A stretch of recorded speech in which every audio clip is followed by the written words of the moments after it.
सिपाही, मिलिट्री या किसी के हथियारों के साए में जिंदा नहीं रहूँगा। मैं पिट जाऊँ, मर जाऊँ, लेकिन इनसे सुरक्षा की उम्मीद नहीं करूँगा। कचहरियाँ, पुलिस थाने आतंक के अड्डे बन गए। बंदूक, बम, तमंचे जुल्म की मुखालफत करने का औजार नहीं है कि हिंदुस्तान को के अवाम को अपनी सुरक्षा के लिए मिलिट्री और पुलिस पर भरोसा रखना बंद कर देना चाहिए। जिस किस्म का जुल्म पिछले 11 बरस में हिंदुस्तान के अवाम पर हुकूमत की तरफ से हुआ, किसानों पर हुआ, सीएए के सवाल पर लड़ने वाली सत्याग्रही लड़कियों के ऊपर हुआ, सिर्फ इसलिए कि गांधी के रास्ते से इन्होंने वो कानून जो नागरिकता को धर्म से जोड़ता है उसकी मुखालफत की। उन सत्याग्रहियों को जलील किया गया। हालांकि मैं मानता हूं कि उनका जेल जाना हिंदुस्तान के लिए सम्मान की बात है कि जुल्मी कानून का विरोध करते हुए आप अगर 5 साल, 10 साल, 20 साल जेल चले गए, मर भी गए, तो आपने कम से कम इंसानियत की लाज तो रखी।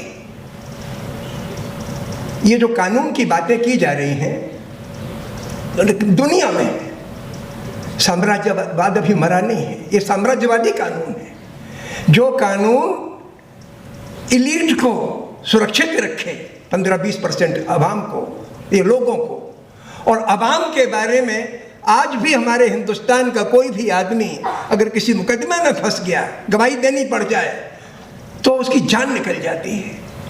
कचहरियाँ, पुलिस थाने आतंक के अड्डे बन गए हैं और पिछले 11 बरस में तो आतंक की हद लांघी, आतंक ने हद लांघ दी है।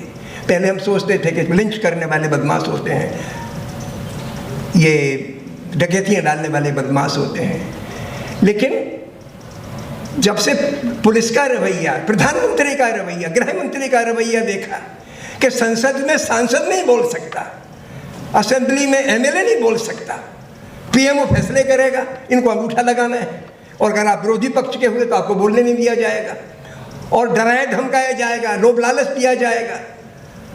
तो इस तरीके से कायदे कानून पर हमले, इसको रोकने की जिम्मेदारी कौन करेगा? ये हम सबको करने की ज़रूरत है। मैं चाहता हूँ कि हम लोग अदालतों का, पुलिस थानों का विकल्प अपने समाज में खड़ा करें। गांव-गांव में 4-4, 8-8 इंसाफ पसंद, सच को सच देखने वाले और सच कहने वाले लोग खड़े करने की ज़रूरत है, तब हम इस मुल्क का माहौल बदलेंगे। मेरे दिमाग में ये बात चलती रहती है। मैं 36 साल से फ़िरका वारियत के सवाल पे काम करता हूँ और ये मेरी उस ट्रेन की वारदात के समय से मेरी धारणा बन गई कि बंदूक, बम, तमंचे जुल्म की मुखालफत करने का औजार नहीं है। जुल्मियों के साथ तो जुल्मों को तो मदद करते हैं। परमाणु बम से बड़ा बम एक और बनाया 20वीं सदी में इसी तबके ने जो इलीट है, और वो है नफरत का बम, प्रेजुडिस का बम। मैं समझता हूँ कि हमारे लिए उसका मुकाबला करने के लिए अपने अपने मोहल्लों में, अपने अपने इलाकों में लोग खड़े करने हैं। एक बात आखिर में मैं तालीम के बारे में कहना चाहता हूँ कि हमारी शिक्षण संस्थाएं एक ज़माने में आज़ादी के मकाम हुआ करते थे, बोलने की आज़ादी थी, बहस की आज़ादी थी, लेकिन आज उनके ऊपर बिठा दिए गए ऐसे लोग कि वहाँ बोलने की आज़ादी नहीं है।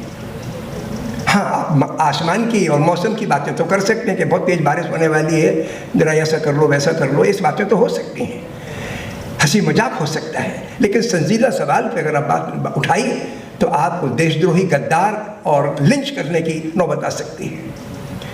तो हमें उसको आज़ाद करने की जरूरत। हमारी नई पीढ़ी इन्हीं शिक्षण संस्थाओं में पनप रही है। मैं चाहता हूँ कि उन बच्चों में, कॉलेज में जाकर तो हम बात नहीं कर सकते, उनके घरों में, मोहल्लों में जाकर हम ये बात करें कि आप इंसान बन के पैदा हुए हो, अल्लाह ताला ने आपको आँखें दी हैं, खोलो, सच्चाई देखो। जिस वक्त आप अपने जहन से, अपने आँखों के सामने से अपने हिंदू पने का, मुसलमान पने का, हिंदुस्तानी होने का, पाकिस्तानी होने का ये नशा उतार दोगे, ये पर्दा हटा दोगे, आप खुल के देखोगे गांधी कहा करते थे, तालीम वो है जो हमें इंसाफ और नाइंसाफ़ी देखने का, सच और गलत देखना सिखाती है। और पैगंबर मोहम्मद कहा करते थे कि जो बात आपको ठीक समझ में आ जाए, सोच विचारने के बाद उस पर अमल करो। तालीम सिर्फ सोचने की चीज़ नहीं, अमल की चीज़ है। अगर आपने नाइंसाफ़ी देख ली तो आपका ये अंदर ये ताकत भी आनी चाहिए कि आप उसको नाइंसाफ़ भी कहो। इसकी ज़रूरत है।